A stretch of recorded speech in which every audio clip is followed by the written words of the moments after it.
Esta noche nos acompañará Albert Rivera, el líder de Ciutadans y diputado de la Generalitat Catalana, se sentará en nuestra mesa de debate para analizar la actualidad política. Bueno, pues ese señor que salía en esa imagen en un acto electoral, lo tengo sentado aquí a mi derecha. Don Albert Rivera, buenas noches. ¿Qué tal? Buenas noches. ¿Cuánto me va a costar llamarte de usted? Me parece que no lo voy a cumplir, y tú a mí tampoco, así que estamos nos tan va a costar, tranquilos. empiezo yo ya. Entonces estamos tan tranquilos llamándonos como nos llamamos habitualmente. Buenas noches y muchas gracias por estar aquí. A vosotros. Porque la agenda es complicada. Mañana tempranito para Barcelona otra vez, que hay que votar. Hay que votar la segunda vuelta. ¿Y qué van a votar? Yo ya lo tenía claro, no hacía falta más vueltas, pero bueno, nosotros vamos a votar en contra, y precisamente una noticia que ha salido esta tarde o durante el día de hoy ha confirmado más nuestra votación. Es decir, hay una sentencia que confirma que la sentencia del Constitucional hay que cumplirla, también en la educación, un tema esencial para Ciudadanos, y ya hemos visto que Artur Mas ha dicho públicamente que no piensa cumplir la sentencia del Constitucional ni las 3 del Supremo. Por tanto, yo a un presidente, como decía la portada de ABC, ¿no?, que no respeta la Constitución, yo no le voy a dar mi apoyo, porque los 110.000 votantes de Ciudadanos nunca lo entenderían, y yo tampoco, ¿no? Ahora vamos a concretar todos esos puntos que has tocado, que son efectivamente el eje principal del tema del día de hoy. Les voy a presentar a mis compañeros. Esther Esteban, buenas noches. Muy buenas ¿Tiene noches, mucho frío? Ángel. Bueno, hoy estoy congelada. Bueno, Tú estás tan a gusto y yo congelada. ahora lo solucionamos. Ya lo sabes. Carmelo Encina, buenas noches. Buenas noches, don Ángel. Pilar Cernuda, buenas noches. Tú también tienes frío. Pero yo nada más tengo una chaqueta, ¿eh? Así que, bueno, yo sé lo que voy a hacer, no sé lo que va a los demás. Paco Robles, buenas noches. Yo voy a cumplir las normas del moderador, no voy a ser como Artur Mas. Y eso el director del así programa. me gusta, así me gusta. Buenas noches. Como siempre, buenas noches otra vez. Como siempre, les pido por favor que colaboren con nosotros y que nos manden sus preguntas, observaciones y lo que les apetezca, y respondan la pregunta que les hemos formulado hoy, y Marta nos va a decir cuál es. Por favor, Marta. Buenas noches, Ángel, y buenas noches a todos. Hoy les planteamos la siguiente pregunta. ¿Creen ustedes que CiU, Convergencia y Unió, apoyará al Partido Popular si gobierna en España? Vamos a escuchar a un invitado que tuvimos en este plató hace muy poquitas semanas, justo antes de las elecciones catalanas, y que dejó una pista de lo que, si se quiere ver la botella medio llena, puede ser la política española en los próximos años, o no. Escuchemos al señor Duran y Lleida. Para nosotros en este momento la prioridad es economía, sin duda alguna.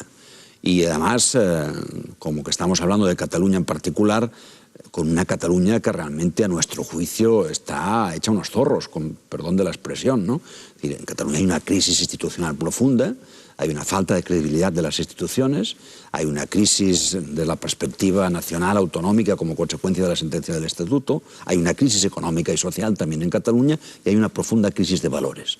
Y hay que levantar este país, que es el nuestro, en este caso Cataluña en particular.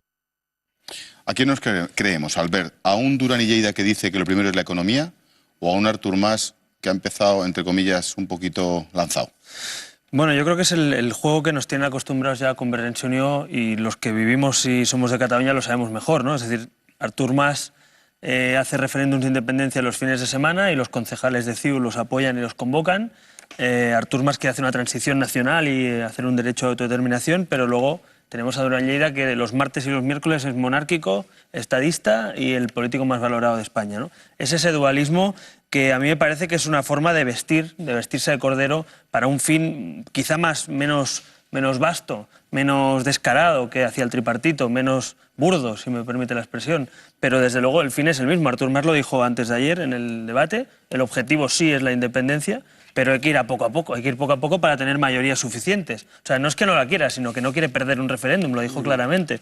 Por tanto, yo creo que ese no es el modelo. De la crisis no se sale con más nacionalismo. De la crisis se sale con menos nacionalismo, más apertura al resto de España, más apertura a las empresas, a los trabajadores, y por tanto, yo se lo dije el otro día, y es nuestra posición desde Ciudadanos. Oiga, para temas económicos, de pymes, de recuperar empleo, de abrir las puertas a los trabajadores y funcionarios del conjunto de España, contará con nuestro apoyo.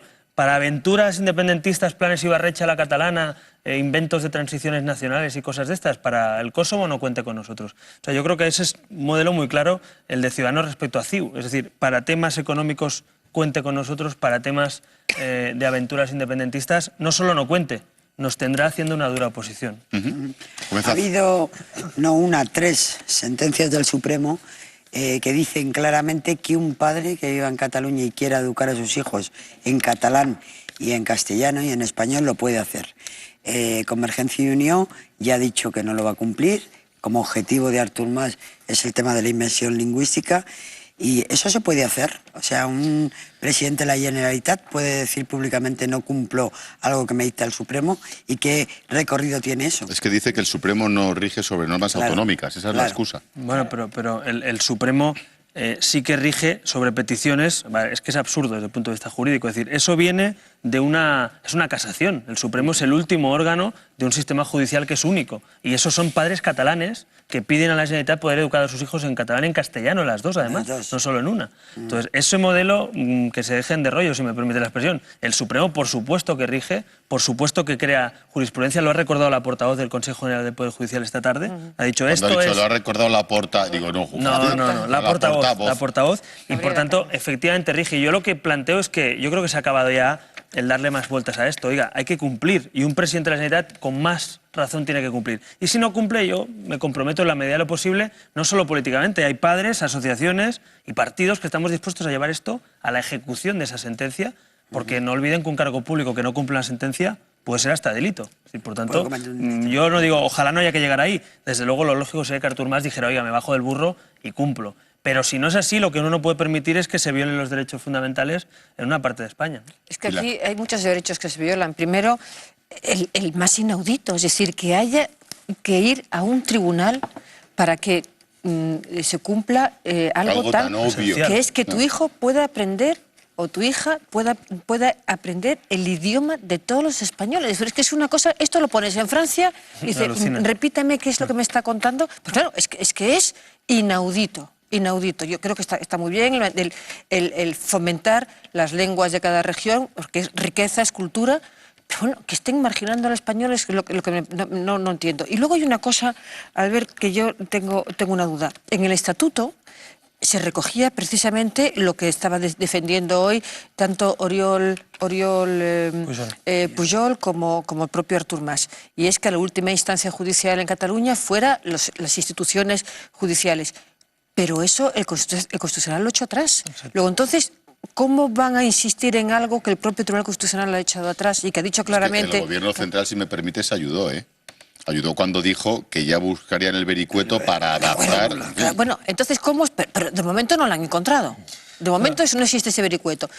¿Eso cómo se come? Una reflexión, si me permite, sobre lo que has dicho, que es muy importante.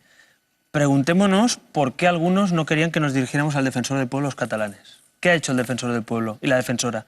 Recurrir leyes que iban en contra de lo que estaban haciendo. ¿Por qué no querían que hubiera en última instancia en el Supremo?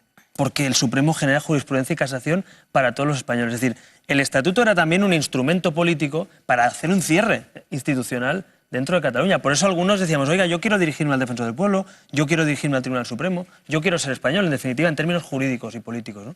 Por eso es importante la sentencia del Constitucional. Estas sentencias no se hubieran dado sin la sentencia del Constitucional. Me acuerdo que en el debate y yo tuve que defenderlo en alguna tertulia, en alguna entrevista, pues mucha gente decía, hombre, esta sentencia ha sido muy corta, no ha profundizado suficiente. Ciertamente si lo hubiera tenido que redactar alguno de nosotros lo hubiera hecho distinto, pero la sentencia hacía microcirugía, tocaba aquellos puntos que luego iban a generar estas sentencias y estos derechos, recobrar estos derechos. Por eso yo creo que aquella sentencia es muy importante, hay un antes y un después, de recuperar esa cierta igualdad, ¿no?, de derechos, a pesar de que hay cosas que nos pueden gustar más o menos de cómo ha quedado, ¿no? Pero yo creo que es la base, aquella sentencia, de lo que ahora tenemos, y desde luego yo creo que hay también que explicar una cosa que muchos españoles deben saber.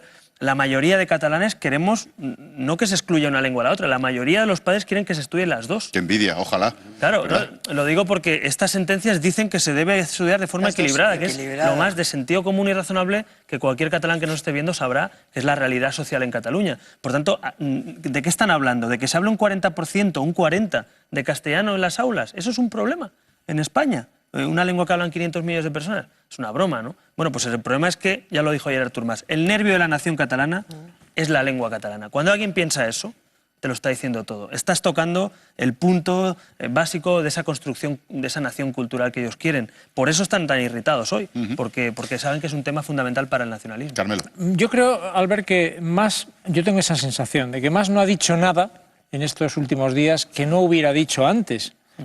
Antes de las elecciones. O sea, antes no era presidente. Bueno, ya, pero en cualquier caso a mí me parece que lo que está diciendo ahora se corresponde con lo que dijo antes. O sea, que en eso no nos tiene que sorprender. Sin embargo, esta a lo mejor es una apreciación optimista por mi parte, que quiero transmitirte a ver qué opinas tú.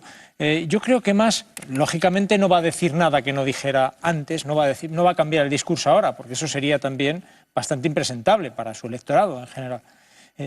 Pero yo tengo la sensación de que Mas primero no tiene que demostrar lo que quiso demostrar, a mi juicio erróneamente, el PSC y el tripartito ya en su conjunto, ¿no? Que es esa necesidad de ser más nacionalista que nadie, eso que le llevó a la obsesión identitaria esta que ha provocado situaciones tan lamentables como las que aquí habéis descrito, ¿no?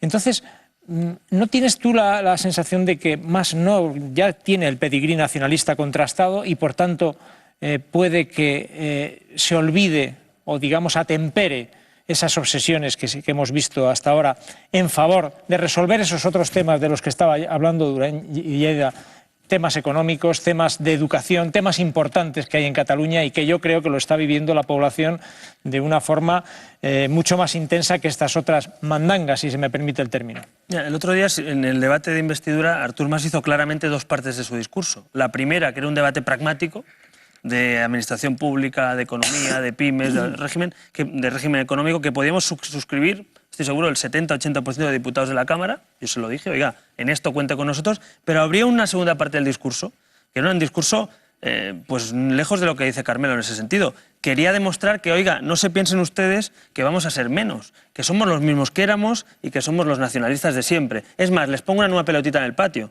Ahora vamos a ir a por el concierto económico, que es inconstitucional, plantearlo fuera de la LOFCA, y además les digo que vamos a generar el derecho a decidir y de autodeterminación de Cataluña. Entonces, ese debate continuo, la pelotita en el patio, ¿no?, para ir dando pasos poco a poco, eso es innato en CiU. Nos lo dijo además, oiga, yo no voy a renunciar a esto porque es mi forma de entender Cataluña. Tenemos que ir hacia allí, nosotros vamos con buena cara, con buenas formas, poco a poco, pero vamos hacia allí. Entonces yo creo que hay que plantear una alternativa a eso, y yo le pido, y lo pido insistentemente, que el Partido Socialista y el PP, igual que en el País Vasco, en un momento dado, ante determinados peligros, dijeron, oiga, que hay que ponerse de acuerdo, porque aquí hay cosas que son necesarias frenarlas, ¿no? El plan Ibarretxe fue un ejemplo, que dijeron, vale, muy bien, se acaba la fiesta, señor Ibarretxe, usted ya está amortizado en su casa. Entonces yo creo que eso, sin que Artur Mas esté haciendo y sea exactamente eso, yo creo que si se dan pasos hacia eso, el gran error del Estado, en sí, de Moncloa en general, de gobierne quien gobierne, sería no ver eso. Y por eso a mí me preocupa que el PSC haya anunciado ya la abstención y el apoyo implícito y un pacto, una serie de puntos, entre ellos no cumplir estas sentencias, y que el PP haya flirteado, parece que hasta el último instante, ya veremos qué vota finalmente mañana. Has dicho una cosa muy importante, el PSC, dentro de ese acuerdo para abstenerse en la investidura de Mas, está el incumplimiento. No cumplir. Sí, además por escrito han dicho, mantendremos firme la inversión lingüística obligatoria. Sí, es toda una declaración de intenciones, y el PSC, un poco jugando a eso que dice Carmelo, yo no voy a quedar atrás. Hay una cosa, y a mí personalmente, y lo cuento casi como anécdota, el personaje me cayó muy bien y me cae muy bien, que es Corbacho. Que Corbacho ha sido, hasta antes de ayer, un ministro del Gobierno de España. Y ese señor está de acuerdo con una resolución que dice que no se va a cumplir una sentencia del Supremo. Para preguntárselo a la cara, ¿no? Y decir, que ayer estaba sentado en el Consejo de Ministros. Ya, pero es que, me parece un poco esquizofrénico. Si lo hacemos más rocambolesco, el que fue ministro de Industria, el señor Montilla, es el que encabezó eso. Es decir, que aún es más surrealista, ¿no? Si me permitís, pero un segundín, Esther. Vamos a oír, porque hemos hablado mucho del señor Mas, vamos a oír un fragmento del señor Mas en la primera jornada de la sesión de investidura y luego pregunta a Paco, que no la toca, ¿vale? Vamos a oír a Artur Mas. Catalunya ha d'encarar la seva pròpia transició nacional. Parlo de transició, no de revolució. I com tota transició, cal fer-la de manera democràtica, pacífica i a base de grans consensos interiors. Proposarem, com a gran repte per als propers anys, en el camí de la transició catalana que iniciem, basada en el dret a decidir, la definició d'un model propi de finançament per a Catalunya, el pacte fiscal. Paco. Tomo nota lo de consensos interiores. Ha dicho consensos interiores. Paco, sí, pero interiores. No, yo quería que me hiciera, si es posible, una interpretación política del sorteo, bueno, que me hicieras una interpretación política del sorteo de la lotería que ha tocado el gordo en Barcelona. Lo digo por lo de la balanza fiscal, ¿no? Que Cataluña aporta más al Estado, bueno, después llega la lotería y se lo lleva todo, ¿no? Pero ya, en serio, si es que se puede hablar en serio del nacionalismo. Una de las patas del nacionalismo, evidentemente, es la cultura, la lengua, las señas de identidad, pero la otra, la que está oculta, es la del dinero, la de la pasta. Vamos a tener una legislatura en la que el proyecto fundamental de la Generalitat sea el concierto. Bueno, yo creo que en esas palabras de más lo decía claramente. La siguiente, decía yo, pelotita en el patio, si me permitís la expresión, es ahora toca esto. O sea, marcamos la agenda. ¿Qué van a hacer? Yo lo tengo clarísimo. Es decir, para mí, si por Ciudadanos fuera, no existiría el concierto económico vasco. Es decir, me parece que es un concierto que parte de un privilegio territorial que la Unión Europea está trabajando para ir cerrando los paraísos fiscales y los privilegios territoriales, y tenemos que ir a lo contrario, no abrir nuevos paraísos o nuevos privilegios territoriales. Por tanto, a mí lo que me parece que es cierto que ahí tiene una incoherencia, que es que el Partido Socialista y el PP, el señor Mas, cada vez que le pilla, les dice, oiga, es que usted lo apoya en el País Vasco. Entonces ahí ellos tienen esa incoherencia, ¿no? Por tanto, yo creo que hay que plantearse claramente si España tiene que tener una caja común o hay que tener eso. Pero es que ese discurso del expolio, del robo, tal, es absurdo, porque mira, aquí en Madrid, la comunidad en la que estamos, o Valencia o Baleares, aportan más al PIB que Cataluña hoy en día, lamentablemente para los catalanes. Es así, pero eso no lo recuerda nadie. Pero yo no, cuando vengo a Madrid nadie pide la independencia de Madrid, ni dice que los de Albacete les roban, ni los catalanes... En algún barrio estamos un poquito cabreados, pero bueno, ahora aguantamos. Pero una cosa es el cabreo legítimo de que te guste que las cosas funcionen mejor. Sí, es una broma.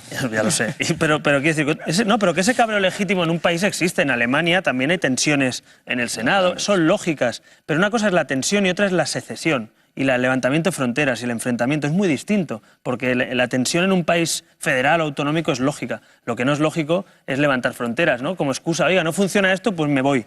Pues, pero si usted también tiene parte de culpa. Y luego también una cosa que hay que decirla, porque yo creo que hay que hacer pedagogía también. Es decir, en Cataluña hay una parte que es el nacionalismo, que reivindica eso continuamente, y hay otra parte de sociedad que no es nacionalista, que tiene los mismos problemas exactamente que el resto de españoles, que no se ciñe a ese debate ni de identidad, ni de la lengua que habla, ni del pacto fiscal, ni de no sé qué. Simplemente es que tiene un 18% de paro, exactamente igual que el resto de España, que tiene un problema de creación de empresas y de destrucción de empleo, igual que el conjunto de España, y lamentablemente, por los españoles también en eso somos iguales, ¿no?